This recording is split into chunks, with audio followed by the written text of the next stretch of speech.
jungle.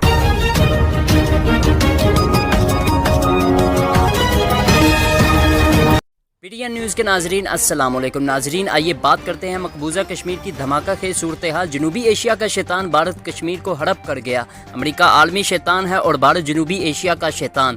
جس طرح امریکہ اچانک فلسطین، عراق، شمالی کوریا اور ایران کی صورتحال کو دھماکہ خیز بنا دیتا ہے، اسی طرح بھارت نے اچانک مقبوضہ کشمیر کی صورتحال کو دھماکہ خیز بنا دیا ہے۔ اسی دھماکہ خیزی سے پہلے بھارت نے مقبوضہ کشمیر میں امرت ناتھ یاترا پر گئے ہوئے یاتریوں کو پیغام دیا کہ وہ یاترا یا مقدس سفر ختم کر دے۔ بھارت نے مقبوضہ کشمیر میں مزید 28,000 فوجی تعینات کرنے کا اعلان کر دیا ہے۔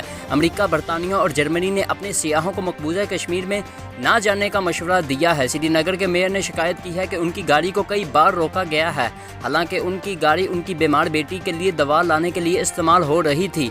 بھارت کی معروف صحافی بھرکا دت نے مقبوضہ کشمیر کی صورتحال کو بحرانی قرار دیا ہے۔ اس صورتحال نے مقبوضہ کشمیر کے عوام میں شدید خوف و ہراس پیدا کر دیا ہے۔ لوگ غذا اور پٹرول کا ذخیرہ کرنے میں مصروف ہو گئے ہیں۔ دوسری جانب بھارت نے جنیوا کنونشن کی خلاف ورزی کرتے ہوئے کشمیریوں پر کلسٹر بم پھینکنے شروع کر دیے ہیں۔ وادی نیلم میں کلسٹر بمبوں کے حملے سے ایک بچے سمیت 2 افراد شہید اور 11 زخمی ہو گئے ہیں۔ اطلاعات کے مطابق مقبوضہ کشمیر میں پاکستانی سرحد کے ساتھ بھارتی فوجوں کی غیر معمولی نقل و حرکت دیکھی گئی ہے، چنانچہ پاک فضائیہ اور بڑی فوج کو کسی بھی صورتحال سے نمٹنے کے لیے تیار رہنے کے امکانات جاری کر دیے گئے ہیں۔ بھارت کی تاریخ کا یہ عجیب پہلو ہے کہ بھارت پر مسلمانوں نے 1000 سال تک شان سے حکومت کی اور ہندو مسلم سلطنت کا کچھ نہ بگاڑ سکے۔ انگریزوں نے 150 سال تک بھارت کو غلام بنائے رکھا، مگر ہندو ان کا کچھ نہ بگاڑ سکے۔ بھارت میں جنگ آزادی برپا ہوئی تو بیشتر مقامات پر اس کا بوجھ مسلمانوں نے اٹھایا، چنانچہ جنگ آزادی کا خمیازہ بھی مسلمانوں نے ہی بھگتا۔ سر سید احمد خان نے مسلمانوں کو پالتو ثابت کرنے کے لیے ایک پوری کتاب لکھ ماری، مگر انگریزوں کو معلوم تھا کہ جنگ آزادی کی پشت پر صرف مسلم شعور کام کر رہا تھا، چنانچہ انہوں نے ہندوؤں کو اپنا اتحادی بنایا، مگر مسلمانوں کو اپنا اتحادی بنانے سے کیا سمجھنے سے بھی انکار کر دیا۔ لیکن جب سے ہندوستان آزاد ہوا ہے اور طاقت ہندوؤں کے ہاتھ میں آئی ہے، انہوں نے پورے خطے کو جینا حرام کر دیا ہے۔ ہندوستان پاکستان کو توڑنے میں اپنا کردار ادا کر چکا ہے اور بچے کچے پاکستان کو ختم کرنے کے منصوبے پر عمل پیرا ہے۔ پاکستان کے پاس ایٹم بم، میزائل اور چھوٹے ایٹم بمبوں کی اہلیت نہ ہوتی تو بھارت کب کا پاکستان کو رون چکا ہوتا، مگر بھارت کے شر سے صرف پاکستان ہی پریشان نہیں، بھارت سری لنکا کی خانہ جنگی میں ملوث تھا۔ اس لیے ایک تامل عورت نے بھارتی وزیر اعظم راجیو گاندھی کا قتل کر دیا۔ بھارت مالدیپ میں فوج اتار چکا ہے۔ نیپال ایک ہندو ریاست اور بھارت کا بھائی ہے، مگر بھارت کبھی اس کا پیٹرول بند کر دیتا ہے، کبھی کھانے پینے کی اشیاء کی ترسیل بند کر دیتا ہے، چنانچہ نیپال بھارت سے زیادہ چین کے قریب ہے۔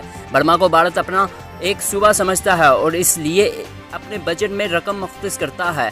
بھارت چین سے ایک جنگ لڑ چکا ہے، کیونکہ اس جنگ میں چین نے بھارت کا حشر نشر کر دیا تھا، اس لیے بھارت کو چین کے خلاف دوسری جنگ لڑنے کی جرت نہیں ہوئی۔ بنگلہ دیش کو بھارت نے بنگلہ دیش بنوایا، مگر بھارت نے بنگلہ دیش کو اس کی آزادی کے پہلے 3 برسوں میں اس طرح اپنی کالونی بنایا کہ بنگلہ دیش کی فوج نے ناراض ہو کر بابائے بنگلہ دیش شیخ مجیب الرحمان اور ان کے پورے خاندان کو مار ڈالا۔ بدقسمتی سے اس وقت بھی بنگلہ دیش بھارت کی ایک کالونی ہی ہے۔ یہ حقائق خود بتا رہے ہیں کہ بھارت واقعتاً جنوبی ایشیا کا شیطان ہے۔ اس شیطان کی شیطانیت کا اندازہ اس بات سے بھی کیا جا سکتا ہے کہ مودی سے ایک بار بھارت کے مسلمانوں کے بارے میں سوال کیا گیا کہ آپ کو مسلمانوں کے مرنے کا دکھ ہوتا ہے؟ اس سوال کے جواب میں مودی نے کہا کہ اگر آپ کی گاڑی کے نیچے کتے کا پلہ آ جائے تو آپ کو دکھ تو ہوگا۔ بی جے پی کے ایک رہنما نے یو پی کے موجودہ وزیر اعلیٰ آدتیہ ناتھ کی موجودگی میں فرمایا کہ اگر مسلمان عورتوں کو قبر سے نکال کر ریپ کرنا پڑے تو ایسا ضرور کیا جانا چاہیے۔ لیکن یہاں سوال یہ ہے کہ جنوبی ایشیا کا شیطان بھارت اس وقت مقبوضہ کشمیر میں کیا کرنے والا ہے؟ بھارت مقبوضہ کشمیر میں جو کچھ کرنے جا رہا ہے اسے امریکہ اور یورپ کے بڑے ممالک جرمنی، فرانس اور برطانیہ کی پشت پناہی حاصل ہو گئی۔